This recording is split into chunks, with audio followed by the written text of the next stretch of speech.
আজকে সারা দিনেই আপনারা ব্যস্ত আছেন, আমরাও ব্যস্ত আছি।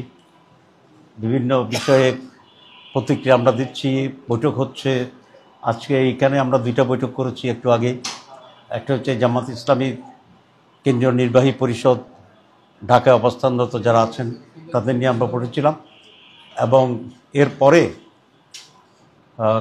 5টি দাবিতে আমরা যারা আন্দোলনরত আছি 8টি দল, সে 8টি দলের প্রতিনিধি নিয়েই এখন আমরা আবার মিটিং করলাম। এবং দিনের বেলায়ও বিভিন্নভাবে আমাদের নেতৃবৃন্দ প্রতিক্রিয়া দেখিয়েছে। আমরা আশা করেছিলাম আজকে প্রধান উপদেষ্টার ভাষণের মাধ্যমে এখনকার যে নির্বাচনের এবং বিভিন্ন দাবি দাবা নিয়ে যে কিছুটা বন্ধ্যাত্ব তৈরি হয়ে আছে, জট লেগে আছে, সেটার একটা সুষ্ঠু সমাধান হবে এবং পুরা জাতি একটা স্বস্তি পাবে বলে আমরা আশা করেছিলাম। কিন্তু আমার মনে হয় আজকে পুরো ভাষণটি বিশ্লেষণ করলে জাতির স্বস্তি এবং মুক্তির যে প্রত্যাশা করেছিল সেটা পূরণ হয়েছে এটা বলা যায় না। ভাষণে কতিপয় বিষয় আছে যেটি আমরা বিবেচনায় নিতে পারি, আবার কতিপয় বিষয় আছে যেটির কারণে কিছু যে ভালো দিক আছে সেটাও বাস্তবায়নের ক্ষেত্রে প্রশ্নবিদ্ধ হয়ে গিয়েছে। সুতরাং এক কথায় যদি আমরা এটাকে একটি পূর্ণাঙ্গ প্যাকেজ ধরি, তাই সেই প্যাকেজটি খুব ফলপ্রসূ কোনো সুখকর ভবিষ্যৎ দেবে বা স্বস্তি আনবে এটা আমরা মনে করছি না। আপনারা জানেন যে দীর্ঘ সময় ধরে প্রধান উপদেষ্টার প্রতিশ্রুত যে রিফর্মস, সংস্কার করবেন উনি, বিচারকে আমরা অত্যন্ত আশাবাদী ছিলাম যে আমরা একটা সুষ্ঠু সংস্কার পাব এবং তার ভিত্তিতে একটি সুষ্ঠু নির্বাচন হবে। এবং তারা এক একজন এক এক ধরনের কথা বললেন। কেউ বললেন সংস্কার কমিশন প্রতারণা করেছে, তারা কেউ বললেন যে আমরা জুলাই সনদ চাই, তবে এর যে গণভোট এটা আমরা একসাথে চাই। আবার কেউ কেউ তাদের নেতারা বললেন সংস্কার করার প্রয়োজনে নেই। আবার কেউ কেউ বললেন যে বিএনপির 31 দফাই সবচেয়ে বড় দফা। আবার কেউ বললেন যে সংস্কারের বাপ হচ্ছে বিএনপি। তো এই তো নানামুখী কথার ভিতরে সংস্কার ইস্যুটা মানুষের কাছে এক ধরনের অস্পষ্ট কোনো একটা বিষয়ে রূপান্তরিত। এবং আমরা সবসময় বলে আসছি সংস্কারের সাথে নির্বাচনের সম্পর্ক আছে এই কারণেই যে কতিপয় সংস্কারের ব্যাপারে আমরা একমত হয়েছি যেগুলা আইনি ভিত্তি পাওয়ার পরে আগামী নির্বাচনের একটি ইস্যু হবে। যেমন আমরা পিআর সিস্টেমে নির্বাচন চেয়েছিলাম। জামাত ইসলামী আন্দোলন সহ কতিপয় দল আমরা দুটো হাউজেই পিআর চেয়েছিলাম, যে আপার হাউজ এবং লোয়ার হাউজ। আমাদের 8 দলের ভিতরে অনেকেই শুধু আপার হাউজে পিআর চেয়েছে, আর পুরো জাতি আপার হাউজে পিআর চেয়েছে, শুধু বিএনপি এটার বিরোধিতা করেছে। যদি পিআর পাস হয় তো তাহলে তো এটার ভিত্তিতেই জাতীয় নির্বাচন হবে, সেখানে এটা একটা পয়েন্ট থাকবে। আর যদি এটা পাস না হয় তাহলে এটা মাইনাস করে নির্বাচন হবে। তো সে কারণে আমরা সবসময় বলেছিলাম যে গণভোটেই আগে নির্ধারণ হয়ে যাওয়া দরকার, কোনটা জনগণ গ্রহণ করেছে, কোনটা জনগণ গ্রহণ করে নাই। জনগণ যদি কিছুই গ্রহণ না করে তাহলে আগের মতো ইলেকশন হবে, আর জনগণ যদি কিছু কিছু গ্রহণ করে, পুরাটা গ্রহণ করে, তার ভিত্তিতে নির্বাচন হবে। সেই জন্যই গণভোটটা জাতীয় নির্বাচনের আগে স্পষ্ট হইতে হবে যে জনগণ কিসের ভিত্তিতে জাতীয় নির্বাচনে অংশগ্রহণ করছে। এটা এত স্পষ্ট। আজকে প্রধান উপদেষ্টা দুটো ঠুনকো যুক্তি দিয়ে বলেছেন যে না, এটা একটা হচ্ছে কিছুটা সাশ্রয় হবে। হ্যাঁ, সাশ্রয় কিছু হবে, কিন্তু জাতির প্রয়োজনে, রাষ্ট্রের প্রয়োজনেই তো বাজেট খরচ হয়, বাজেট হয়। তো সেই হিসাবে যেটা খরচ হবে এটা উপকারের চেয়ে অত্যন্ত নগণ্য। আর 2, জাতীয় নির্বাচনে যদি আর একসাথে গণভোট হয়, তাই গণভোটে যেগুলো মানুষ হাঁ করবে সেগুলো বাস্তবায়নের তো জটিলতা তৈরি হবে, যেগুলোর উপর ইলেকশন হয়। আমি এক জায়গায় বলেছিলাম যে কনসেপ্ট করার আগে সন্তানের নাম রাখা এটা কখনোই বুদ্ধিমানের কাজ না। ইন এনি কেস আমরা আজকে বিশ্বের সাথে দেখলাম যে প্রধান উপদেষ্টা সনদ জারি করেছেন, এটা আমি মনে করি উনি সঠিক করেছেন। এটা আরও আগে করা দরকার ছিল, জমা দেওয়ার সাথে সাথে করলে আরও সময় ক্ষেপণ কম হতো। তারপর উনি করেছেন, সেই জন্য ওনাকে আমরা সনদ জারির জন্য ধন্যবাদ জানাই। কিন্তু সনদের কার্যকারিতার জন্য জাতীয় নির্বাচনের আগে যে গণভোট অপরিহার্য, এখানে উনি আবার বিভ্রান্ত তৈরি করেছেন এই কথা বলে যে গণভোট আর জাতীয় নির্বাচন একসাথে হবে। এটা আমরা নিন্দা জানাচ্ছি এবং আমরা আহ্বান জানাই যে এটি উনি প্রত্যাহার করবেন। এবং কেন করবেন, আরও আমাদের অনেক কিছু প্রতিক্রিয়া বলেছি। আগামীকাল 10:30টায় 8 দলের পক্ষ থেকে বিস্তারিতভাবে সাংবাদিক সম্মেলন করব 10:30টায়। 10:30টা কেন করলাম? আগামীকাল জুমার দিন, তো সেই কারণে আমরা 10:30টায় করেছি। আপনারা মেহরবানি করে সকলেই যথাসময়ে আসবেন। এটা আমাদের আল ফালাহ অফিস যেটা আছে সেখানেই হবে ইনশাল্লাহ, এবং 8 দলীয় নেতৃবৃন্দ উপস্থিত থাকবেন। সেখানেই আরও বিস্তারিত বলব।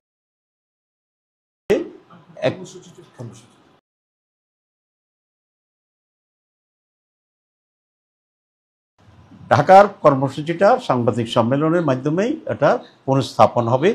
আর সারা দেশে যেটা হওয়ার কথা ছিল বিক্ষোভ সমাবেশ একই দাবিতে, সেটা অব্যাহত থাকবে। আপনাদের সবাইকে ধন্যবাদ। সিদ্ধান্ত গ্রহণ করা হবে। ধন্যবাদ। আগের যেভাবে ঘোষণা ছিল 8 দলের পক্ষে সেভাবেই হবে। জি, থ্যাংক ইউ। জি, আসসালামু, ঠিক আছে। একটু কইয়া থামলাম।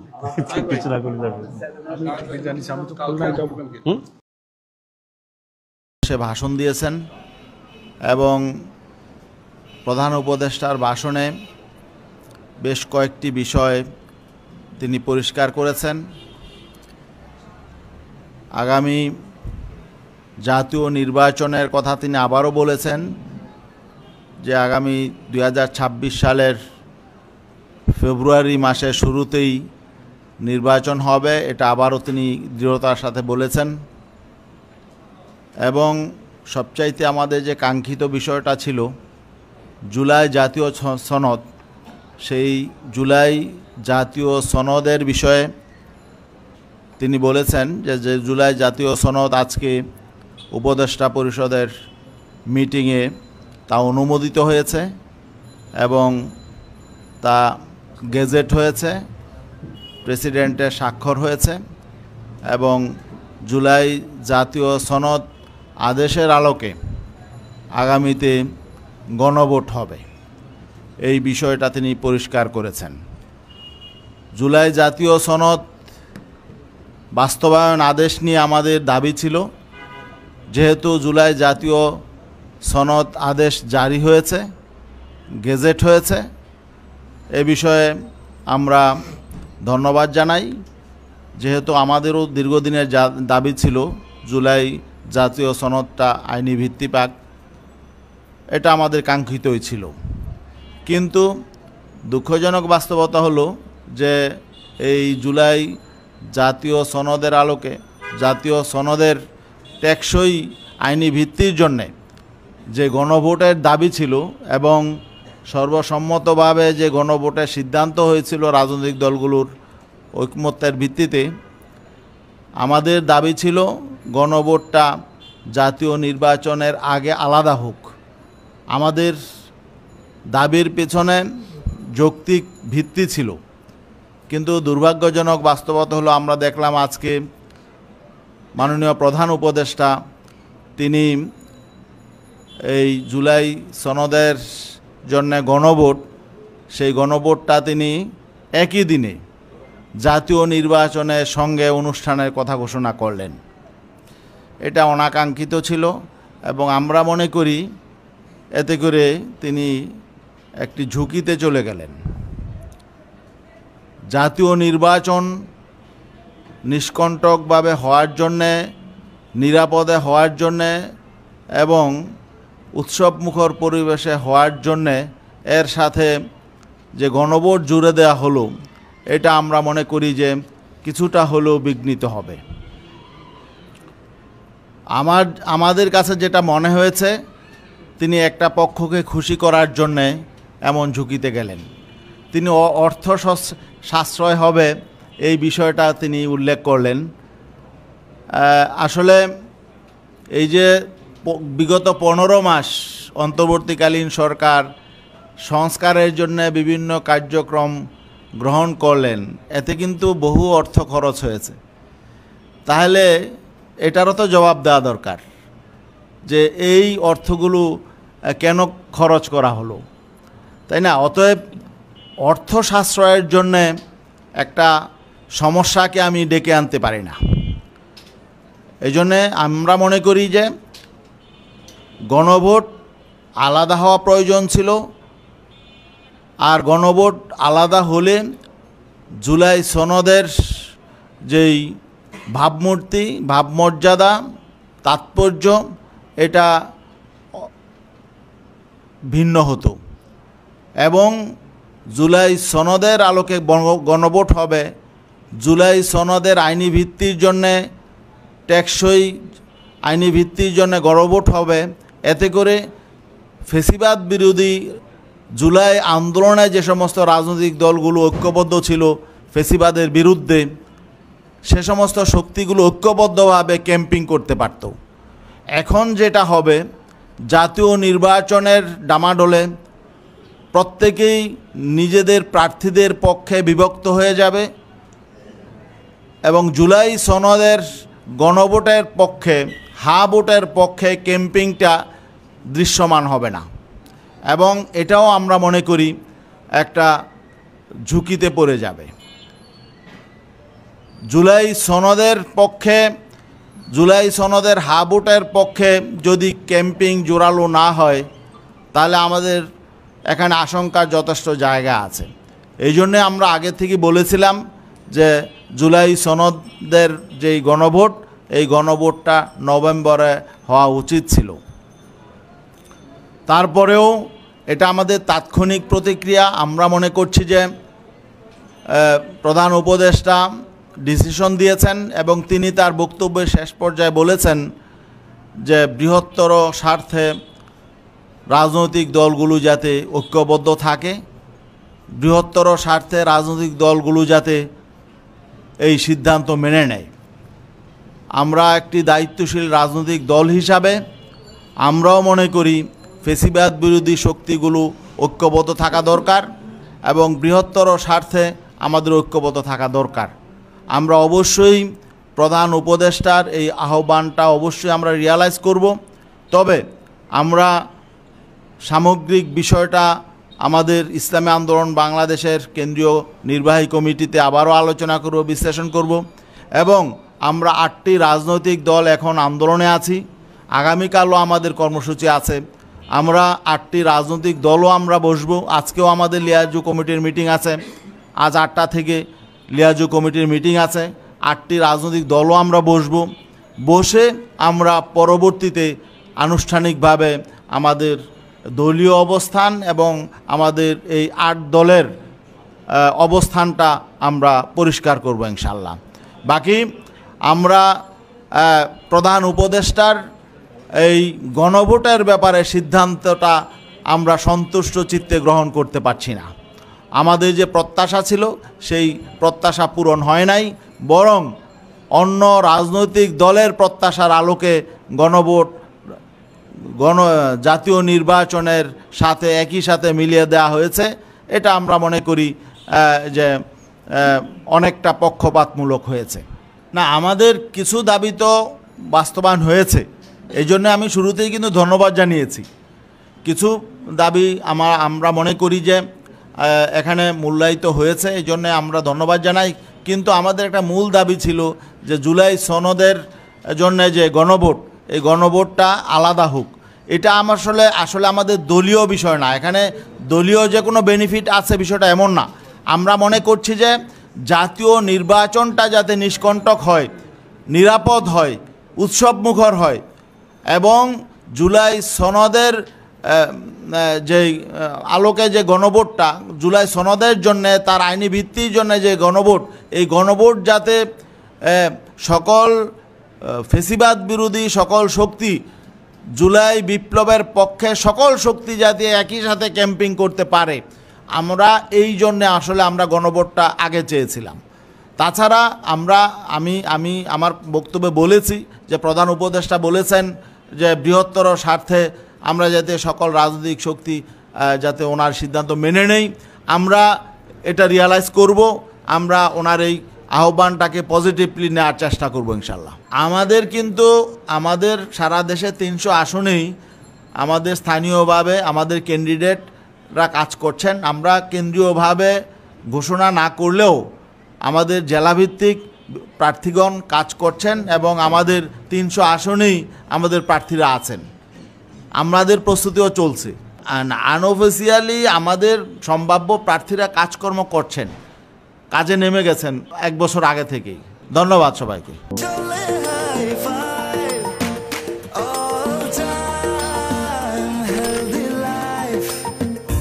নিশ্চিন্তে খান, স্বাস্থ্যকর অল টাইম পান। All time healthy life.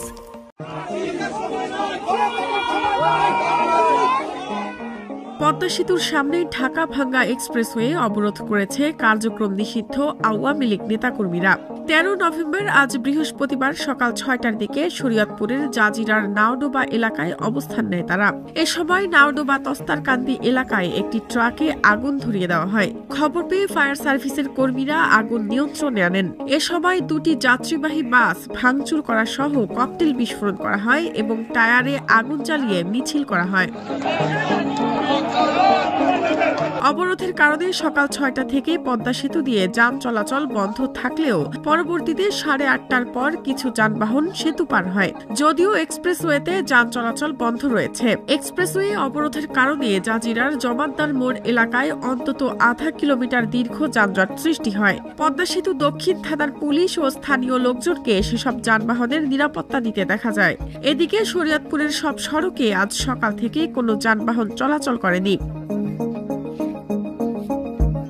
Shariatpur বাস মালিক সমিতির সভাপতি ফারুক আহমেদ তালুকদার জানান, গতকাল বুধবার ঢাকার ধোলাইরপাড় এলাকায় শরীয়তপুরের 2টি বাসে আগুন দেওয়ায় আতঙ্কে বাস মালিকেরা যানবাহন চলাচল বন্ধ রেখেছে। জাজিরার পদ্মা সেতু দক্ষিণ থানার ভারপ্রাপ্ত কর্মকর্তা গোলাম রসুল জানান, এটা ওই যে আওয়ামী লীগের কর্মসূচির বেশ কিছু ভিডিও দেখলাম ফেসবুকে। এখন কি অবস্থা?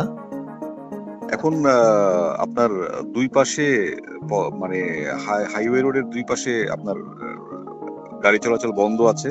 আন্দোলনকারীরা কুতুবপুর মানে যে মাদারীপুর জেলা সীমানার ওখানে অবস্থান করতেছে। আমরা নাওডোবা গোল চত্বরে আছি। আওয়ামী লীগের কেন্দ্রীয় কার্যালয়ের সামনে আমরা যেটি দেখছি, এখানে অনেকগুলো সংগঠনে এসেছে। আমরা ছাত্র শিবিরকে দেখেছি। ছাত্র শিবিরের দক্ষিণ শাখার যারা রয়েছে তারা সকাল থেকে এখানে অবস্থান কর্মসূচি পালন করছিল। তারপরে আমরা দেখছি ইনকিলাব মঞ্চে হাদির নেতৃত্বে এখানে এসেছিল। এরপর আমরা যেটি দেখছি জুলাই যোদ্ধা সংসদ শহীদ পরিবারের ও আহতদের পক্ষে তারাও অবস্থান কর্মসূচি পালন করছে এবং কিছুক্ষণ আগে এখানে কিছুটা ভাঙচুর শুরু হয়েছে এবং আমরা দেখেছি ভেতরে অগ্নিসংযোগও করা হয়েছে। ধোঁয়া দেখা যাচ্ছে নিচ থেকে। এখানে কয়েকটি ব্যানারই দেখা যাচ্ছে, ছাত্র শিবিরের ব্যানার দেখা যাচ্ছে, ইনকিলাব মঞ্চের এখানে নেতারা রয়েছে এবং জুলাই যোদ্ধারা যারা রয়েছে আহত পরিবারের পক্ষে তারাও রয়েছে। তারা এখানে অগ্নিসংযোগ করছে এবং এখানে শেখ মুজিবুর রহমানের যে ভাস্কর্য ছিল সেটির একাংশ ভাঙা হয়েছে এবং এখানে তারা বিক্ষোভ করছেন। নিচে অবস্থান কর্মসূচি চলছে, উপরে বিক্ষোভ চলছে, অগ্নিসংযোগ চলছে। এখানে তারা যেটি বলছে, শেখ হাসিনার রায় ঘোষণার আগে জানেন ইতিমধ্যে ঘোষণা করা হয়েছে 17 তারিখ তার রায় দেবে। সেই সময় পর্যন্ত ইনকিলাব মঞ্চের মুখপাত্র ওসমান হাদি তিনি যেটি বলেছেন, রাজপথ সারা যাবে না এবং এখানে সকলকে ঐক্যবদ্ধভাবে অবস্থান গ্রহণের জন্য আহ্বান জানিয়েছেন। এবং সেই সাথে আজকে সারাদিনই জানেন শেখ হাসিনার রায়ের তারিখ ঘোষণা করা হবে আজকে। সেটিকে ঘিরে আগে থেকে লকডাউন ঘোষণা করা হয়েছিল। সেটিকে ঘিরে আমরা দেখেছি গত কয়েকদিন যাবতই আওয়ামী লীগ এবং তার সমর্থকরা বিভিন্ন জায়গায় অগ্নিসংযোগ করেছে এবং এই নাশকতার পরিকল্পনা করার সময়, অগ্নিসংযোগ করার সময় অনেককে ইতিমধ্যে আইনশৃঙ্খলা বাহিনীও ধরেছিল।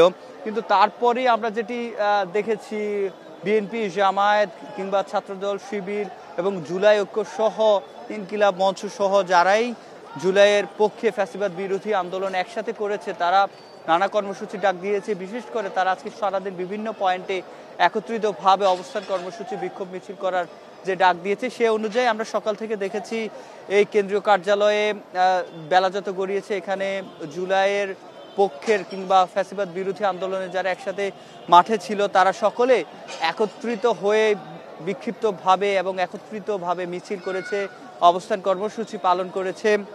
আমরা সকালবেলা যেটি দেখেছি জামায়াতে ইসলামী দক্ষিণ তারা বায়তুল মোকাররমের উত্তর গেটে বিক্ষোভ মিছিল করেছে এবং তারা যেটি বলেছে যে আওয়ামী লীগের বিচার নিশ্চিত করতে হবে, বিশেষ করে শেখ হাসিনার বিচার নিশ্চিত করতে হবে।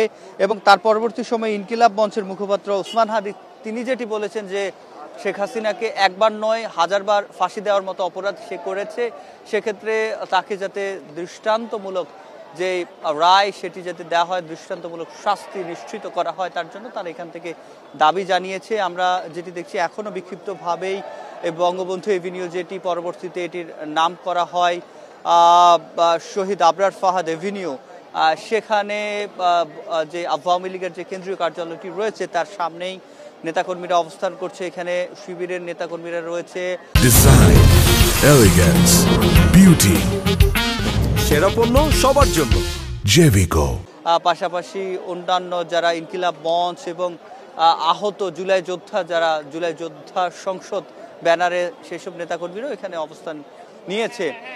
এবং তারা যেটি বলছে যে সকাল থেকেই আমরা দেখছি যে নেতাকর্মীরা যারা রয়েছে, বিশেষ করে ছাত্র শিবির, জামায়াতে ইসলামী এবং ইনকিলাব মঞ্চ, তারা এই শুধুমাত্র গুলিস্তান নয়, পাশাপাশি বায়তুল মোকাররম গেটের উত্তর দক্ষিণ গেট এবং পল্টন, পুরাতন পল্টন, বিশেষ করে প্রেস ক্লাব, এসব এলাকায় তারা বিক্ষোভ মিছিল করেছে। এবং এই মুহূর্তে আমরা অগ্নিসংযোগের পরে এখন আমরা ধোঁয়াটা কম দেখতে পাচ্ছি, হয়তো সে অর্থে এখন পর্যন্ত আর ভেতরে আগুন লাগার মতো সে অর্থে কিছু নেই, শুধু কংক্রিটই পড়ে আছে, আমরা সেটি দেখছি।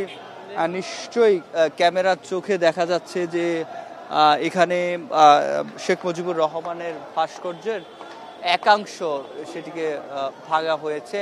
যদিও 5 আগস্টে গণঅভ্যুত্থানের পরে এই আওয়ামী লীগের কার্যালয় কার্যত অকার্যকর হয়ে পড়েছে। এখানে তারা আসলে যেহেতু দলের প্রধান সহ 300 আসনের যেই যারা এমপি ছিলেন সকলেই পালিয়ে গেছেন এমনটাই, এবং যারা দেশে আছেন তারা দলীয় কার্যক্রম করছেন না, সেক্ষেত্রে এই কার্যালয়টিতে আসলে 5 তারিখের পর 5 আগস্টের পরে সে অর্থে কোনো কার্যক্রম দেখা যায়নি। এবং পরবর্তী সময়ে এখানে আসলে অস্থায়ী শৌচাগারও হয়ে গেছিল একরকম। এবং এখানে আমরা এখন যেটি দেখছি যে বিক্ষুব্ধ জনতা আসলে আবারও নতুন করে 5 আগস্টের পরে আমরা যেটি দেখেছি, বিক্ষুব্ধ জনতা এখানে দখলে নিয়েছে এবং তারা বিক্ষোভ করেছে। শেখ হাসিনার যে ফ্যাসিবাদী আমল সেটির প্রতি তারা ধিক্কার জানিয়েছে, সেটি আবারও পুনরাবৃত্তি আমরা দেখতে পাচ্ছি। তারা যেটি বলছে, আমরা যারা এখানে বিক্ষুব্ধ জনতা এসেছে তারা যেটি বলছে যে শেখ হাসিনা যে 17 বছর এই কার্যালয় থেকে কিংবা তার নেতাকর্মীর এই কার্যালয়তে বসে যে পরিকল্পনা করে দেশের মানুষের উপর যে রোষানলে স্ট্রিম রোলার চালিয়েছে, সেটির আসলে বিক্ষুব্ধ হয়ে তারা আসলে প্রতিবাদ জানাচ্ছেন। এবং তারা এই হাত দিয়ে, ইট দিয়ে ওই যে ভাস্কর্য রয়েছে সেটি ভাঙার চেষ্টা সেটি তারা করছে। মূলত তারা তাদের যে প্রতিবাদ সেটি আসলে জানাচ্ছেন, তারা প্রতিবাদ জারি রাখছেন। এবং এখানে আমরা যেটি দেখছি যে শুধুমাত্র যে জুলাই ঐক্য কিংবা জুলাই শহীদ পরিবার রাজনৈতিক দল তা না, এখানে উৎসুক জনতা আমরা দেখছি যে এখানে এসে তারা উপস্থিত হয়েছেন। এবং এখানে এই কেন্দ্রীয় কার্যালয়, আওয়ামী লীগের কেন্দ্রীয় কার্যালয়, তারা আজকে লকডাউন ঘোষণা করলেও পরবর্তী সময়ে সে অর্থে তাদের আজকে সকাল থেকে কার্যক্রম আসলে সেটির বলা যায় সাপোর্টে কোনো আমরা মিছিল কিংবা কোনো কিছুই আসলে সে অর্থে দেখতে পাইনি। এবং লকডাউন যেহেতু ঘোষণা করেছে, সেক্ষেত্রে ঢাকাতে বৃহস্পতিবার সবশেষ দিন কর্মদিবস, সেক্ষেত্রে যান চলাচল কিছুটা কম ছিল, কিন্তু অনেক জায়গায় স্বাভাবিকভাবেই চলেছে, যেহেতু মানুষের মধ্যে গত 2-1 দিনের যে অগ্নিসংযোগ সেটির কারণেই আতঙ্ক সৃষ্টি হয়েছে। অপ্রয়োজনীয় কাজে কেউ আজকে বের হননি। এবং যারা না পারলেই নয় এমন প্রয়োজনীয় কাজে মানুষ বের হয়েছেন। তবে মোড়ে মোড়ে এবং গুরুত্বপূর্ণ যে সড়কগুলো রয়েছে, পয়েন্টগুলো রয়েছে, সেখানে আমরা যেটি দেখেছি এই পয়েন্টগুলোতে যারা ফ্যাসিবাদ বিরোধী যেসব সংগঠন রাজনৈতিক দল রয়েছে তারা অবস্থান নিয়েছিল।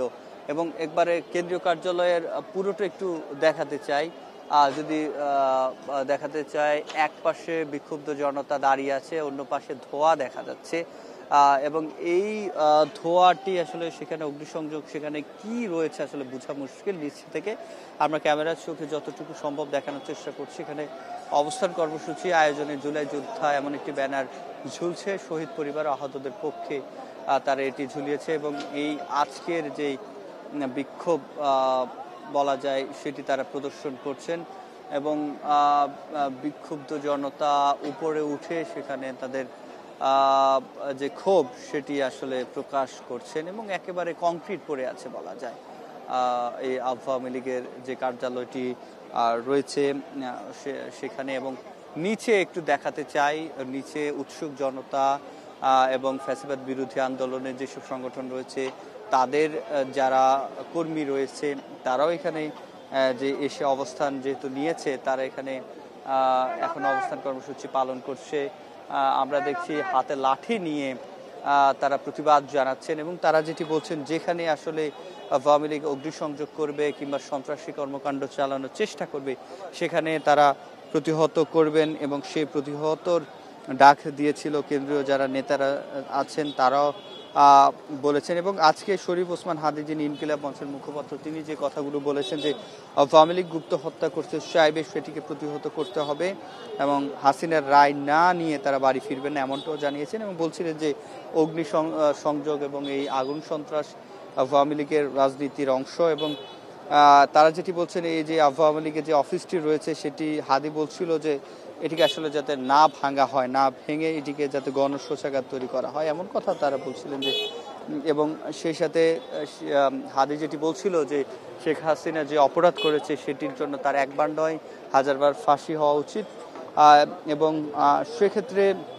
তারা যেটি বলছে যে যারা গা বাঁচিয়ে চলছে সেরকম অতি চালাক যারা তাদেরকে আসলে উদ্দেশ্য করে বলছে যে অতি চালাক হলে আজাদি আসতো না এমন কথাও তারা বলছে এবং তারা যেটি বলছে যে সরকারের দিকে তাকিয়ে থাকলে হবে না, সরকার গণ অভ্যুত্থান করেনি, সরকার পালিয়েও যেতে পারে তবে জনগণকে প্রতিহত করতে হবে এবং এই অগ্নি সন্ত্রাসের বিরুদ্ধে দাঁড়াতে হবে এবং সেটি আসলে মানুষ এখানে এসে যে বিক্ষুব্ধ জনতা যারা রয়েছে ফ্যাসিবাদ বিরোধী যারা এত বছর আন্দোলন করেছে তাদের সেসব সংগঠন রাজনৈতিক দলের নেতাকর্মীরা এখানে এসে উপস্থিত হয়েছে এবং আমরা তাদের যেই আজকের যে অবস্থান কর্মসূচি সেই অবস্থান কর্মসূচি এবং বিক্ষুব্ধ জনতার পক্ষ থেকে এখানে শেখ মুজিবুর রহমানের যে ভাস্কর্য তার একাংশ ভাঙা এবং এখানকে যে একপাশে আমরা অগ্নিসংযোগের যে বিষয়টি আওয়ামী লীগের কেন্দ্রীয় কার্যালয়ের সামনে সেই ক্ষোভ জনতার ক্ষোভ বিক্ষুব্ধ জনতার যে কার্যক্রম সেটি জানাচ্ছিলাম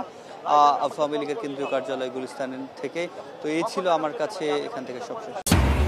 গাজার ইয়েলো লাইন যেন মৃত্যু ফাঁদ, আবারও ইসরায়েলি হামলায় ফিলিস্তিনি নিহত। যুদ্ধবিরতি টিকিয়ে রাখতে যৌথ উদ্যোগ মিশর তুরস্কের, চুক্তির দ্বিতীয় ধাপ নিয়ে আলোচনা। জঙ্গি গোষ্ঠী টিটিপির বোমা হামলা ও জিম্মি ঘটনায় তোলপাড় পাকিস্তান। আফগানিস্তান ও ভারতকে হুমকি ইসলামাবাদের, নয়া যুদ্ধ কি আসছে? যুক্তরাষ্ট্রের সঙ্গে পারমাণবিক চুক্তিতে আগ্রহী ইরান, আলোচনার দুয়ার এখনো খোলা বলছে তেহরান। জাতীয় নিরাপত্তা ও সার্বভৌমত্বের প্রশ্নে ছাড় না দেওয়ার হুঁশিয়ারি। জঙ্গি গোষ্ঠী আল কায়েদার সাবেক সদস্য আল শারাকে হোয়াইট হাউসের সংবর্ধনা। এতে কি ইরানের বিরুদ্ধে ট্রাম্পের নয়া ষড়যন্ত্র? ইউক্রেনের খার্কিভে ব্যাপক ড্রোন হামলা রাশিয়ার, অভিযানের মুখে জাপরিজিয়ায় পিছু হটেছে জেলেনস্কি বাহিনী। ভেস্তে যাওয়া শান্তি আলোচনার ফের শুরুর ইঙ্গিত মস্কো। শুনছিলেন বিআরবি কেবল সংবাদ শিরোনাম, এবারে বিস্তারিত সংবাদ। যুদ্ধবিরতি লঙ্ঘন করে আবারও গাজায় হামলা চালিয়েছে ইসরায়েল। এতে 3 ফিলিস্তিনি নিহত হয়েছেন। যুদ্ধবিরতি শুরুর পর 15,000-এর বেশি অবকাঠামো ধ্বংস করেছে ইসরায়েলি বাহিনী। পশ্চিম তীরেও চলছে দখলদারদের অভিযান। এর মধ্যে সন্ত্রাসবাদের অভিযোগে মৃত্যুদণ্ড কার্যকর করতে বিতর্কিত একটি বিল অনুমোদন দিয়েছে ইসরায়েলি পার্লামেন্ট। গাজায় প্রতিনিয়ত যুদ্ধবিরতি লঙ্ঘন করে চলেছে ইসরায়েলি সেনারা। মঙ্গলবারও উপত্যকায় হামলা চালানো হয়, এতে কয়েকজন ফিলিস্তিনি নিহত হন। গণমাধ্যমের তথ্য মতে অক্টোবরে ইসরায়েল ও ফিলিস্তিনের স্বাধীনতাকামী সংগঠন হামাসের মধ্যে যুদ্ধবিরতি শুরুর পর গাজায় এখন পর্যন্ত 15,000-এর বেশি অবকাঠামো ধ্বংস করেছে দখলদার বাহিনী। বার্তা সংস্থা আনাদোলুর এক প্রতিবেদনে বলা হয়েছে, গাজায় ইসরায়েলের 2 বছরের আগ্রাসনে 6,000-এরও বেশি মানুষের অঙ্গচ্ছেদ হয়েছে। গাজার স্বাস্থ্য মন্ত্রণালয় বলছে, ভুক্তভোগীদের 25%ই শিশু এবং 12.7% নারী। যুদ্ধবিরতি চললেও চিকিৎসা সরঞ্জামের ঘাটতির কারণে আহতদের দুর্ভোগ আরও বাড়ছে। এর মধ্যেই চলছে মরদেহ উদ্ধারের কাজ। বিভিন্ন স্থানে ধ্বংসস্তূপের ভেতর থেকে উদ্ধার করা হচ্ছে নেতানিয়াহু বাহিনীর নৃশংসতায় নিহত বহু মানুষের দেহাবশেষ। তবে ডিএনএ পরীক্ষার অভাব ও পচন ধরায় শনাক্তকরণে দেখা দিয়েছে জটিলতা। পশ্চিম তীরেও চলছে দখলদার বাহিনীর অভিযান। মঙ্গলবার অঞ্চলটির বেইত লিদ এবং দেইর শারাফে বেদুন সম্প্রদায়ের চাষের জমি, যানবাহনে আগুন দেয় ইসরায়েলি সেনারা। দমনপীড়নের মধ্যেই সন্ত্রাসবাদের অভিযোগে মৃত্যুদণ্ড কার্যকর করতে বিতর্কিত একটি বিল প্রথম দফার ভোটে অনুমোদন দিয়েছে ইসরায়েলি পার্লামেন্ট। প্রস্তাবিত আইনের খসড়ায় বলা হয়েছে, জাতিগত বিদ্বেষবশত যারা ইহুদিদের হত্যা করবে বা তাদের নিজ ভূমিতে বসতি স্থাপনে বাধা দেওয়া হয়, তাহলে তাদের সন্ত্রাসবাদের তকমা দিয়ে মৃত্যুদণ্ড কার্যকর করা হবে। দ্য টাইমস অব ইসরায়েলের তথ্যমতে 120 সদস্যের নেসেটে সোমবার নিরাপত্তা মন্ত্রী ইতামার বেন গভির প্রস্তাবিত এ দণ্ডবিধির সংশোধনী 39-16 ভোটে গৃহীত হয়। বিলটিতে প্রধানমন্ত্রী বিনিয়ামিন নেতানিয়াহু সরকারের সমর্থন থাকার ইঙ্গিত মিলেছে। ইসরায়েলের এ পদক্ষেপে তীব্র নিন্দা জানিয়েছে আন্তর্জাতিক মানবাধিকার সংস্থা অ্যামনেস্টি ইন্টারন্যাশনাল। ফিলিস্তিনের পররাষ্ট্র মন্ত্রণালয় এক বিবৃতিতে প্রস্তাবিত এই বিলকে ইসরায়েলি চরমপন্থা ও ফিলিস্তিনি জনগণের বিরুদ্ধে অপরাধের নতুন রূপ আখ্যা দিয়েছে। এদিকে মঙ্গলবার প্যারিসে ফরাসি প্রেসিডেন্ট ইমানুয়েল ম্যাক্রো ফিলিস্তিনের প্রেসিডেন্ট মাহমুদ আব্বাসের সঙ্গে বৈঠক শেষে ভবিষ্যৎ ফিলিস্তিন রাষ্ট্র গঠনে একটি সংবিধান প্রণয়নে সহযোগিতার কথা বলেন। আত্মঘাতী বোমা হামলা আর ছাত্র জিম্মির ঘটনার মধ্য দিয়ে আবারও মাথাচাড়া দিয়ে উঠেছে জঙ্গি গোষ্ঠী তেহরাকি তালেবান পাকিস্তান টিটিপি। আর তাদের মদদ দেওয়ার অভিযোগ এনে ফের আফগানিস্তানের সামরিক হামলার হুঁশিয়ারি দিয়েছে পাকিস্তান। ইসলামাবাদে আত্মঘাতী বোমা হামলা আর পশ্চিম ওয়াজিরিস্তানে ক্যাডেট কলেজের ছাত্রদের জিম্মির ঘটনায় তোলপাড় পাকিস্তান। এরপরই আবারও আফগানিস্তান ও ভারতের বিরুদ্ধে টিটিপিকে মদদ দেওয়ার অভিযোগ আনে পাক সরকার। তবে অভিযোগ অস্বীকার করেছে দিল্লি। মঙ্গলবার দুপুরে পাকিস্তানের রাজধানী ইসলামাবাদের আদালতের বাইরে আত্মঘাতী বোমা হামলায় অন্তত 12 জনকে হত্যার দায় সেদিনই স্বীকার করেছে নিষিদ্ধ জঙ্গি গোষ্ঠী টিটিপি। পাকিস্তানের দীর্ঘদিনের অভিযোগ, টিটিপিকে সমর্থন দিচ্ছে আফগানিস্তানের তালেবান সরকার ও ভারত। এই ঘটনায় আফগানিস্তানের শোক বার্তা নাকচ করে স্থানীয় সম্প্রচার মাধ্যমে সাক্ষাৎকার দিয়েছেন পাকিস্তানের প্রতিরক্ষা মন্ত্রী খাজা আসিফ। বলেছেন, টিটিপি জঙ্গিদের আশ্রয় না দিতে তালেবান সরকারকে বারবার অনুরোধের পরও কাজে আসছে না। পাকিস্তানকে অস্থিতিশীল করতে আফগানিস্তান ও ভারতের অপচেষ্টার জবাব একই কায়দায় দেওয়ার হুঁশিয়ারি দিয়েছেন তিনি। এমন পরিস্থিতিতে আফগানিস্তানের সীমান্ত এলাকায় জঙ্গিদের সম্ভাব্য ঘাঁটিতে অভিযানের হুমকিতে ব্যাপক হতাহতের আশঙ্কা তৈরি হয়েছে। দুই প্রতিবেশীর মধ্যে দ্বিতীয় দফা যুদ্ধবিরতি শেষ হয়েছে গেল শুক্রবার। এদিকে পশ্চিম ওয়াজিরিস্তানের ওয়ানা জেলায় ক্যাডেট কলেজের জিম্মি পরিস্থিতির সমাধান করেছে পাকিস্তানের সেনাবাহিনী। বোমা বহনকারী এক আত্মঘাতী আর 4 জঙ্গিকে হত্যা করে সব শিক্ষার্থীকে অক্ষত অবস্থায় উদ্ধার করা হয়েছে। বিবৃতিতে জানানো হয়েছে, সোমবার থেকে ক্যাডেট কলেজটি জিম্মি করে রেখেছিল টিটিপি জঙ্গিরা।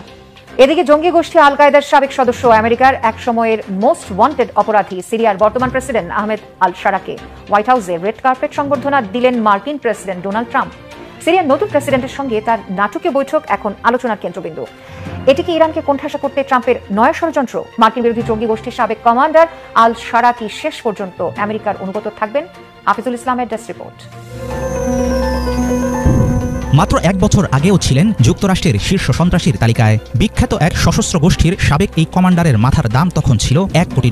অথচ সিরিয়ার নতুন প্রেসিডেন্ট হিসেবে তাকেই এখন হোয়াইট হাউসের লাল কার্পেটে স্বাগত জানালেন মার্কিন president Donald Trump. Europe, America সহ বিশ্বের বিভিন্ন দেশে নিষিদ্ধ একটি সংগঠনের আঞ্চলিক নেতা থেকে রাষ্ট্রপ্রধানের আসনে বসেছেন আহমেদ আল শারা। ট্রাম্পের সঙ্গে তার নাটকীয় বৈঠকের জেরে প্রশ্ন উঠেছে, হঠাৎ করে কেন এমন মোড় নিল আমেরিকা? ট্রাম্প কি সত্যিই সিরিয়ায় শান্তি চান, নাকি মধ্যপ্রাচ্যের আঞ্চলিক রাজনীতিতে ইরানকে কোণঠাসা করার নতুন খেলা শুরু করেছেন তিনি? মার্কিন প্রেসিডেন্টের আমন্ত্রণে আল শারার হোয়াইট হাউসে বৈঠক সাধারণ কোনো মানবিক কূটনীতির অংশ নয়, বরং ওয়াশিংটনের এমন পালাবদল ঠান্ডা মাথার এক হিসাবী পদক্ষেপ। ট্রাম্প জানেন, রাশিয়াপন্থী বাশার আল আসাদের পতনের পর সিরিয়া এখন লোভনীয় শিকার। সেখানে আধিপত্য স্থাপন করতে পারলে মধ্যপ্রাচ্যের ভূরাজনৈতিক খেলায় এগিয়ে থাকবে ওয়াশিংটন। ট্রাম্পের লক্ষ্য পরিষ্কার, এই অঞ্চলে তেহরানের প্রভাব ভেঙে দেওয়া। আল শারার নেতৃত্বে সিরিয়া যদি ইরান ও প্রক্সি নেটওয়ার্ক থেকে সরে আসে, তাহলে ইসরায়েল ও তার উপসাগরীয় মিত্রদের জন্য এটি হবে কৌশলগত বিজয়। সম্প্রতি আল শারার উপর থেকে সন্ত্রাসী তকমা তুলে নিয়েছে যুক্তরাষ্ট্র। সিরিয়ার উপর থেকেও শিথিল করা হচ্ছে মার্কিন নিষেধাজ্ঞা। দেশটির অর্থনৈতিক পুনর্গঠনের লোভ দেখিয়ে আল শারাকে নিজেদের পক্ষে টেনে নেওয়া যাবে, এমন আশায় আছে ট্রাম্প প্রশাসন। বিশ্লেষকদের ধারণা, সিরিয়াকে নতুন করে গড়ে তুলতে যে $200 বিলিয়ন লাগবে, সেই বিনিয়োগই হবে আল শারাকে নিয়ন্ত্রণের আসল চাবিকাঠি। কিন্তু একসময়ের মার্কিন বিরোধী সশস্ত্র গোষ্ঠীর কমান্ডার এখন ট্রাম্পের বিশ্বস্ত অংশীদার হবেন কিনা সেটা নিয়ে রয়েছে গভীর সন্দেহ। তবে প্রেসিডেন্ট ট্রাম্প খুবই আশাবাদী। আল শারার সঙ্গে বৈঠকের পর প্রকাশ্যে তার প্রশংসাও করেছেন ট্রাম্প। আমি তার সঙ্গে একটা চুক্তি করেছি। তিনি একজন শক্তিশালী নেতা, এসেছেন একটা কঠিন জায়গা থেকে। তিনি একজন কঠিন মানুষও। আমি তাকে পছন্দ করি। নতুন প্রেসিডেন্টের সঙ্গে বেশ ভালো সময় কেটেছে আমার। সিরিয়াকে সফল রাষ্ট্রে পরিণত করতে সব ধরনের পদক্ষেপ আমরা নেব, কারণ সেটা মধ্যপ্রাচ্যেরই একটা অংশ। এখন মধ্যপ্রাচ্যে শান্তি আছে, এমন শান্তি আগে কেউ কোনোদিন দেখেনি। সিরিয়া মধ্যপ্রাচ্যের একটি বিশাল ও অত্যন্ত গুরুত্বপূর্ণ অংশ। এটা অসাধারণ জায়গা, দারুণ মানুষের দেশ। আমরা চাই সিরিয়া সফল হোক, যেমনটা পুরো মধ্যপ্রাচ্য হবে। আমি বিশ্বাস করি আল-শারা কাজটা দারুণভাবে করতে পারবেন। সিরিয়ার সঙ্গে সম্পর্ক উন্নয়ন ও চুক্তি স্থাপনের বিষয়টিকে নতুন সূচনা বলে চিহ্নিত করেছে আমেরিকা। অবশ্য আল-শারার ঘনিষ্ঠরা বলছেন দামেস্ক এখন ইসরায়েলের সঙ্গে গোলান মালভূমি, বাফার জোন ও সীমান্ত নিরাপত্তা নিয়ে গোপন আলোচনায় ব্যস্ত। ইরানকে দূরে ঠেলে তেল আবিবের সঙ্গে সিরিয়ার সমঝোতা হলে মধ্যপ্রাচ্যে আরও বাড়বে পশ্চিমাদের প্রভাব। তবে সিরিয়ানদের অনেকে মনে করেন আন্তর্জাতিক স্বীকৃতির আশায় দেশের স্বাধীনতা বিক্রি করে দিচ্ছেন আল-শারা। সিরিয়া কি সত্যি নতুন পথে হাঁটছে নাকি পা দিচ্ছে ট্রাম্পের পাতা নতুন ফাঁদে, সেটাই এখন বড় প্রশ্ন। ফিলিস্তিনের গাজা উপত্যকায় যুদ্ধবিরতি ঘোষণার পর 1 মাসের কম সময়ের মধ্যে নিজেদের নিয়ন্ত্রণাধীন এলাকায় 1,500-এর বেশি ভবন ধ্বংস করেছে ইসরায়েলি প্রতিরক্ষা বাহিনী IDF। নতুন কিছু স্যাটেলাইট চিত্র থেকে এই তথ্য জানা গেছে। গুড়িয়ে দেওয়া ভবনের প্রকৃত সংখ্যা আরও বেশি হতে পারে, কারণ ইসরায়েল যেসব এলাকায় ধ্বংসযজ্ঞ চালিয়েছে সেগুলোর মধ্যে অনেকগুলোর স্যাটেলাইট চিত্র বিবিসির হাতে আসেনি। ভবন ধ্বংসের মধ্য দিয়ে যুদ্ধবিরতি চুক্তি লঙ্ঘন হচ্ছে কিনা এমন প্রশ্নের জবাবে IDF-এর এক মুখপাত্র বিবিসিকে জানান তারা যুদ্ধবিরতির রূপরেখা অনুযায়ী কাজ করছেন। বিবিসির স্যাটেলাইট চিত্র বিশ্লেষণে আরও দেখা গেছে গাজায় ইসরায়েলি সেনাবাহিনীর ধ্বংসযজ্ঞ এখনও ব্যাপকভাবে চলছে। এদিকে ফিলিস্তিনের গাজা সীমান্তের কাছে ইসরায়েলে $50 কোটি ব্যয়ে একটি সামরিক ঘাঁটি নির্মাণের পরিকল্পনা করছে যুক্তরাষ্ট্র। গাজায় যুদ্ধবিরতি চুক্তি বাস্তবায়ন দেখভাল করতে ঘাঁটিটিতে আন্তর্জাতিক বাহিনীর পাশাপাশি থাকবে কয়েক হাজার মার্কিন সেনা। ইসরায়েলি গণমাধ্যমে বরাতে খবর জানিয়েছে আনাদোলু এজেন্সি। ইসরায়েলি কর্মকর্তাদের মতে মার্কিন নেতৃত্বাধীন কেন্দ্রটি গাজায় মানবিক সাহায্য বিতরণের সম্পূর্ণ নিয়ন্ত্রণ নেবে বলে আশা করা হচ্ছে। তবে পরিকল্পিত ঘাঁটিটি ঠিক কোথায় নির্মাণ করা হবে তা নির্দিষ্ট করে জানায়নি ইসরায়েলি সংবাদপত্রটি। প্রতিবেদনের বিষয়ে মার্কিন যুক্তরাষ্ট্র বা ইসরায়েলের পক্ষ থেকে তাৎক্ষণিকভাবে কোনো মন্তব্য করা হয়নি। মধ্যপ্রাচ্যে টেকসই শান্তি প্রতিষ্ঠার অংশ হিসেবে ফিলিস্তিনি ভূখণ্ডে কয়েকজন নিরস্ত্র পুলিশ মোতায়েন করেছে জার্মানি। বুধবার এই তথ্য জানিয়েছে জার্মান প্রেস এজেন্সি DPA। বার্তা সংস্থা আনাদোলুর প্রতিবেদন অনুযায়ী এই দলটি ফিলিস্তিনি ভূখণ্ডে বেসামরিক নিরাপত্তা বাহিনীর পুনর্গঠন এবং সক্ষমতা বৃদ্ধিতে সহায়তা করছে। কর্মকর্তারা জেরুজালেমের অফিস ফর সিকিউরিটি OSC থেকে কাজ পরিচালনা করছেন। প্রাথমিকভাবে 4 সদস্যের এই দলটি প্রায় 2 সপ্তাহ আগে ফিলিস্তিনি ভূখণ্ডে পৌঁছায়। তাদের মূল দায়িত্ব হচ্ছে জার্মানির দীর্ঘদিনের পুলিশ সহযোগিতা কার্যক্রমকে আরও শক্তিশালী করা এবং স্থানীয় আইন শৃঙ্খলা বাহিনীকে প্রশিক্ষণ এবং পরামর্শ দেওয়া। এছাড়া পশ্চিম তীরে ফিলিস্তিনি পুলিশ ও আইন প্রয়োগকারী সংস্থার উন্নয়নে কাজ করা ইউপোল কপস মিশনে জার্মানির অংশগ্রহণ আগামী জানুয়ারি থেকে পুনরায় শুরু হবে। এর আগে অক্টোবরের শেষ পর্যন্ত সেখানে একজন জার্মান কর্মকর্তা কর্মরত ছিলেন। সেখান থেকে হামজার অ্যাক্রোব্যাটিক অ্যাটেম্প এবং সেখান থেকেই গোল। অবিশ্বাস্য বাইসাইকেল কিকে জাতীয় স্টেডিয়াম মাতালেন হামজা। লেস্টার তারকার জোড়া গোলের পরেও জয় বঞ্চিত বাংলাদেশ। শেষ মুহূর্তের ভুলে প্রীতি ম্যাচে নেপালের সঙ্গে ড্র। হামজা অবশ্যই ক্লাসিক। বাংলাদেশে আমরা বাইসাইকেল গোল দেখছি। আই থিঙ্ক এটা আমাদের গোল অফ দ্য ইয়ার হয়ে থাকবে বাংলাদেশের। ফিফা পুস্কাস অ্যাওয়ার্ডের দাবিদার হামজার গোল। মন্তব্য যুব ক্রীড়া উপদেষ্টার। পারফরমেন্সে সন্তুষ্ট নন কোচ, ক্ষুব্ধ দর্শকরাও। আমাদের সবচেয়ে বড় সমস্যা হলো ভাই কোচিং প্যানেল। এই কোচিং প্যানেল আপনার চেঞ্জ করতে হবে। আনিসের রোমান্টিক দক্ষিণ এশিয়ার সেরা গোলকিপার, সে তার যে অ্যাবিলিটি আর রিদিম সম্পূর্ণই পার্থক্য। সিলেটে ইনিংস ব্যবধানে জয়ের সুবাস পাচ্ছে টাইগাররা। জয় শান্তর সেঞ্চুরির পর বোলারদের দাপট 100 আগেই তুলে নিল 5 উইকেট। তৃতীয় দিন শেষে 215 রানে পিছিয়ে প্রথম বিভাগ লিগে অংশ নিতে রাজি পারটেক্স ও আম্বার। আলোচনা চলছে আরও 3 ক্লাবের সঙ্গে। 4 দিন পিছিয়ে 22 নভেম্বর লিগ শুরুর সম্ভাবনা। ডিপিএল নিয়েও আশাবাদী সিসিডিএম। আবারও শেষ মুহূর্তের হতাশা। বাংলাদেশের ফুটবলে অপেক্ষা আরও দীর্ঘায়িত হলো নেপালকে হারানোর। অত্যন্ত তাংমানের শেষ মুহূর্তের গোলে লাল সবুজদের 2-2 গোলে রুখিয়ে দিয়েছে হিমালয় কন্যারা। এর আগে হামজার বিশ্বমানের গোলে বাংলাদেশ 2-1 ব্যবধানে লিড নিলেও তা ধরে রাখতে ব্যর্থ হাবিয়ার কাবরেরার শিষ্যরা। শেষ মুহূর্তের ট্র্যাজেডি থেকে আর বের হতে পারল না বাংলাদেশ। নিশ্চিত জয় কিভাবে হাতছাড়া করতে হয় তার রিহার্সেল আবারও জাতীয় স্টেডিয়ামে। ম্যাচের যোগ করার সময়ে অনন্ত তামাং গোল করে শুধু বাংলাদেশকে জয় বঞ্চিত করেননি, বরং রংহীন করেছেন হামজার অসাধারণ পারফরম্যান্স। এক গোলে পিছিয়ে থাকার হতাশা নিয়ে মাঠে নামলেও দ্বিতীয়ার্ধে উজ্জীবিত বাংলাদেশ। সোহেল রানাকে রিপ্লেস করে মাঠে নামেন সমিত সোম। তাতেই যেন বদলে যায় দৃশ্যপট। নেপাল কিছু বুঝে ওঠার আগেই জামালের চিপ। উড়ন্ত বলে হামজার বিশ্বমানের বাইসাইকেল। সমতার আনন্দের চেয়ে ভক্তরা হয়তো বেশি আনন্দিত হয়েছেন এমন একটা দৃষ্টিনন্দন গোল দেখতে পেয়ে। এই গোলের রেশ না কাটতেই মস্ত ভুল করে বসে নেপাল। ডি বক্সে অযথাই ফাউল করে বসে রাকিব হোসেনকে। পেনাল্টি পায় বাংলাদেশ। স্পট কিক থেকে হামজার ঠান্ডা মাথার ফিনিশিং, তার ডাবলসে 2-1 ব্যবধানে এগিয়ে যায় লাল সবুজ। কাউন্টার একটা কৌশল এই দিন দুর্দান্ত ছিল নেপাল। ম্যাচের প্রথমার্ধের প্রায় পুরোটা সময় মাঝ মাঠে দেখাই মেলেনি লাল সবুজ ফুটবলারদের। যে সুযোগ ভালোভাবেই কাজে লাগায় ওরা। 32 মিনিটে ব্যাকপাস থেকে পাওয়া বল রোহিত চাঁদ জালে জড়ান জোরালো শটে, যদিও লাইনে থেকেও তা ক্লিয়ার করতে ব্যর্থ হন মিতুল মার্মা। পুরো ম্যাচে এমন ব্যর্থতার গল্প ছিল আরও। ভারত ম্যাচের আগে কাবরেরাকে নিশ্চয়ই চোখে আঙ্গুল দিয়ে বোঝাতে হবে না তা। হাতে যে সামান্য সময় আছে তার মাঝে নিজেদের গুছিয়ে নিতে পারবেন তো স্প্যানিশ কোচ। নেপালের বিপক্ষে ফিফা প্রীতি ম্যাচে তীরে এসে তরি ডোবায় হতাশ কোচ হ্যাভিয়ার কাবরেরা।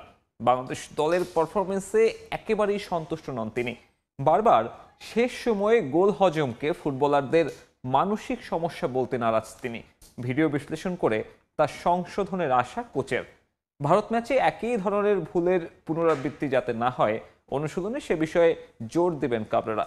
হামজা ও জায়ানের চোট গুরুতর নয়। ভারত ম্যাচে তাদের দুজনকে পাওয়া যাবে বলে নিশ্চিত করেছেন তিনি। শেষ সময়ে গোল হজম করাকে আমি মানসিক সমস্যা বলতে চাই না। এমন পরিস্থিতির মোকাবেলা কিভাবে করতে হবে তার জন্য শতবার অনুশীলন করিয়েছি, তারপরেও তা কাটাতে পারিনি। আমরা ভিডিও বিশ্লেষণ করে দেখব কেন এমন হয়েছে, ভুলগুলো সংশোধন করার চেষ্টা করব। হাতে যে কদিন সময় আছে তা কাজে লাগানোর চেষ্টা করব। ভারতের বিপক্ষে যেন একই ভুল না হয় সেই প্রস্তুতি নিতে চাই। ব্যাটারদের পর বোলারদের নৈপুণ্যে লাক্কাতুরায় জয়ের সুবাতাস পাচ্ছে বাংলাদেশ। তৃতীয় দিন শেষে নিজেদের দ্বিতীয় ইনিংসে 86 রান তুলতেই 5 উইকেট হারিয়েছে আয়ারল্যান্ড। এখনও 215 রানে পিছিয়ে অ্যান্ডি বলবার্নির দল। এর আগে শান্তর সেঞ্চুরিতে টেস্টে নিজেদের মাঠে সর্বোচ্চ স্কোর তোলে বাংলাদেশ। 8 উইকেটে 587 রানে প্রথম ইনিংস ঘোষণা করে টাইগাররা। তৃতীয় দিনটা সিলেটে অম্লমধুরভাবে কাটালো টিম টাইগার। দিনের শুরুর সেশনে এক ডাবল আর এক সেঞ্চুরি মিসের হতাশার সঙ্গী ব্যাটিং প্যারাডাইসে মুশফিকের রান না পাওয়া। তবে সেই আক্ষেপ অনেকটাই ঘুচল শান্তর ক্যারিয়ারের 8ম সেঞ্চুরি আর লিটনের 50-তে। যদিও সুযোগ পেয়ে মিরাজের রান করতে না পারাটাও হতাশ করেছে সমর্থকদের। দিনের শুরুটা হয় অনেক স্বপ্ন নিয়ে। নিজের জন্মদিনে নিজেকে সবচেয়ে বড় উপহার দেবেন জয়, এই প্রত্যাশার বেলুনটা চুপসে যায় ম্যাকার্থির শর্ট অফ লেংথ ডেলিভারিতে। ছোট্ট মুভমেন্টেই উইকেট কিপারের হাতে বন্দি 171 রানে। এরপরও 14তম সেঞ্চুরির অপেক্ষায় ছিলেন মুমিনুল, কিন্তু সেখানেও বাদ সাধেন ম্যাকার্থি। সম্ভাবনাময় ইনিংসের সমাপ্তি 82-তে। প্রথম সেশনের এই ধাক্কা সামাল দেন শান্ত। পাল্টা আক্রমণে দিশেহারা করে তোলেন আইরিশ বোলারদের। মাঠের চারদিক থেকে রান আসে শান্তর উইলোতে। ওয়ানডে স্টাইলে স্ট্রাইক রেট রাখেন 100-তে। সঙ্গে মুশফিক ধীরে সুস্থে খেললেও টেকেননি বেশিক্ষণ। হামফ্রেসের বলে ক্যাচ দেন বলবার্নিকে। অবশ্যই একটু হতাশ, কারণ আমার লাইফে প্রথম ডাবল 100 হতো। যদি আমি ক্যারি করতে পারতাম, আমি বলবো যে একটু ডিসঅ্যাপয়েন্টেড যে ক্যারি করতে পারি নাই শেষ পর্যন্ত। প্রতিপক্ষ তুলনামূলক দুর্বল আয়ারল্যান্ড, তবে প্রতিপক্ষ যেই হোক পারফর্ম করলে আত্মবিশ্বাস বাড়ে। জয়ের কথাতেও ফুটে ওঠে সেটা। আমরা যখন উপর থেকে ভালো স্টার্ট দিই তখন ওনাদের জন্য, যারা লেটে ব্যাটিং করে যেমন মুশফিক ভাই, শান্ত ভাই, লিটন ভাই, ওনাদের জন্য ইজি হয়ে যায়। তখন স্কোরিং অপশনটা খুব ভালো, আমি বলবো খুব ভালো একটা ইনিংস ছিল ওনার। ভালো শেষ হয়েছে। আমরা শেষের দিকে তাইজুল ভাই, মুরাদ খুব ভালো ফিনিশ করেছে। এদিকে এলিট ফরম্যাটে ভালো পারফরমেন্সের আশায় বাংলাদেশে আসা টিম আয়ারল্যান্ডের সমস্ত পরিকল্পনা ভেস্তে গেছে জয় শান্তদের দুর্দান্ত ব্যাটিংয়ে। স্বাভাবিকভাবেই হতাশ সফররতরা। আমরা 2টা উইকেট নেয়ার পর ক্রিজে নতুন ব্যাটসম্যান এসেছিল। লিডটাকে 150-র আশপাশে আটকে রাখতে পারলে ভালো হতো, কিন্তু তারা ম্যাচটা আমাদের নিয়ন্ত্রণের বাইরে নিয়ে গেছে। শেষ পর্যন্ত লিড 300 হয়ে গেছে। ম্যাচ নিয়ন্ত্রণের বাইরে, তবুও চতুর্থ দিনে লড়াইয়ে ফেরার প্রত্যয় আইরিশদের। জাকেরকে ফর্মে ফেরাতে আপ্রাণ চেষ্টা চালাচ্ছে টাইগার টিম ম্যানেজমেন্ট। প্রতিদিনই নিয়ম করে টেস্টের মধ্যাহ্ন বিরতিতে আধা ঘন্টা নেট প্র্যাকটিস করছেন এই উইকেট রক্ষক ব্যাটার। তৃতীয় দিনে ব্যাটিং কোচ আশরাফুলের সঙ্গে সিনিয়র সহকারী কোচ সালাউদ্দিন এবং টিম ডিরেক্টর আব্দুর রাজ্জাককেও দেখা গেছে নেটে হাত ঘোরাতে। অফসাইডে জাকের আলীর ব্যাটিংয়ের দুর্বলতা জানেন না এমন কেউ হয়তো এখন আর নেই। নিজের ড্রেসিং রুম থেকে শুরু করে প্রতিপক্ষ, খেলা দেখতে আসা সমর্থক সবার যেন মুখস্থ হয়ে গেছে জাকেরের উইলোবাজি। 22 গজে বল যেখানেই পড়ুক জাকেরের ব্যাট ঘুরবে লেগ সাইডেই। দিনে দিনে সমস্যাটা এতটাই প্রকট হয়ে উঠেছিল যে একাদশ থেকেই ছিটকে পড়েন জাকের আলী অনিক। এক সিরিজ আগে যে টি-20তে অধিনায়ক ছিলেন, পরের সিরিজে সেখানে দলেই জায়গা হয় না তার। সাম্প্রতিক ছন্দহীনতা ভর করেছে আত্মবিশ্বাসেও, তাই তো সাদা পোশাকেও এখন ব্রাত্য জাকের। নেটে থ্রোয়ারদের দিয়ে একের পর এক বল খেলে গেলেন জাকের, সবই ছিল অফসাইডে। কাটশট এবং সোজা ব্যাটে খেলাটাই রপ্ত করে গেছেন পুরোটা সময়। যখনই ব্যাট ঘুরেছে লেগে তখনই এগিয়ে গিয়ে কথা বলেছেন আশরাফুল। টিম ডিরেক্টর রাজ্জাক ওয়েদিন সময় দিয়েছেন জাকেরকে, টানা বল করেছেন শিষ্যকে। অফসাইডে বাহাতি স্পিনারকে শট মারার চেষ্টা করেছেন ব্যাটার। পাশের নেটে এবাদতকে নিয়ে ব্যস্ত থাকলেও সালাউদ্দিনের চোখটাও ছিল এদিকেই। সমস্যা দেখলেই বেশ উচ্চ স্বরে জানিয়ে দিচ্ছিলেন ব্যাটারকে।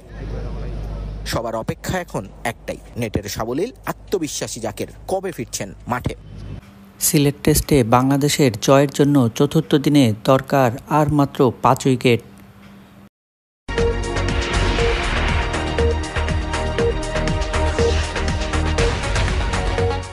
আসসালামু আলাইকুম প্রিয় দর্শক, আশা করি আপনারা সবাই ভালো আছেন আল্লাহর রহমতে।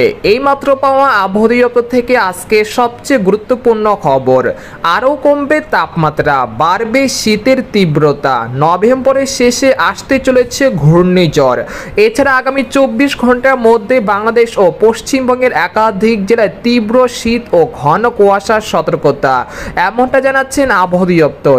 আজ ও আগামীকাল কোন কোন জেলার আবহাওয়া কেমন থাকতে পারে এ বিষয়ে কি বলছে আজকের আবহাওয়ার রিপোর্টে জানিয়ে দিব। সম্পূর্ণ বিস্তারিত ভিডিওতে সঙ্গে থাকুন। আর আপনি কোন জেলা থেকে এই খবরটি দেখছেন অবশ্যই কমেন্ট করে জানিয়ে দিবেন। আর সবার আগে সর্বপ্রথম সঠিক খবর জানতে আমাদের চ্যানেলটিকে সাবস্ক্রাইব করে রাখুন। এবার জেনে নিন এক নজরে। সকাল থেকে দেখা মিলছে পরিষ্কার আকাশ, সেই সাথে রয়েছে উত্তরের হিম বাতাস। রাত নামতেই কমে যাচ্ছে তাপমাত্রা, এ যেন আগাম বার্তা দিচ্ছে তীব্র শীতের। এরই মাঝে আবহাওয়া দপ্তর থেকে মিলছে দুঃসংবাদ। তারা যেটা বলছেন, আগামী 24 ঘন্টার মধ্যে দেশের উত্তর পশ্চিম অঞ্চল সহ সারা দেশের বিভিন্ন অঞ্চলে সর্বনিম্ন তাপমাত্রা 12 ডিগ্রিতে নেমে যেতে পারে।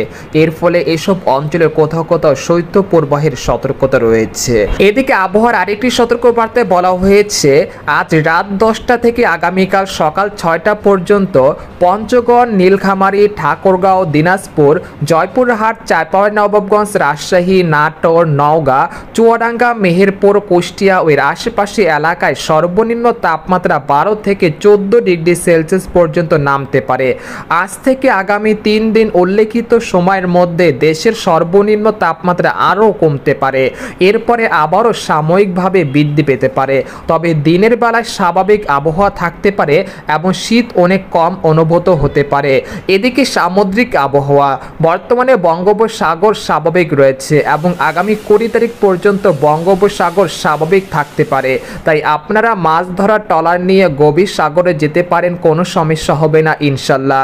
তবে নভেম্বরের শেষ সপ্তাহে বঙ্গোপসাগর উত্তাল হয়ে যেতে পারে, একই সময় তৈরি হতে পারে ঘূর্ণিঝড়। এ বিষয়ে আরও বিস্তারিত আসছে সামনের ভিডিওতে।